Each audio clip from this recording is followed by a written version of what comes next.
তাদের প্রতি বিনীত অনুরোধ রাখবো এবং বিশেষ করে আমার কানেও দু একটা কথাবার্তা আসছে। আমাদের এই কমিটি সর্বদাই এবং এটা ঐতিহ্যগতভাবে এই মাঠে আমাদের কমিটি নিরপেক্ষ।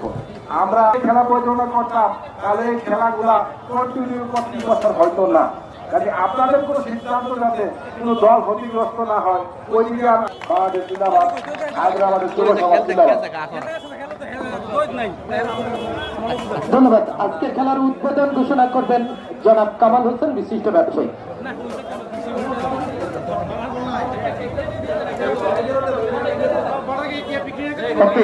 এই মুহূর্তে খেলার শুভ উদ্বোধন করছেন জনাব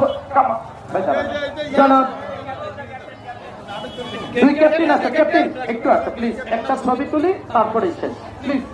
দুই ক্যাপ্টেন এই দুই সাইডে দাঁড়াও, মাঝামাঝি বরাবর থেকে একটা ছবি নাও।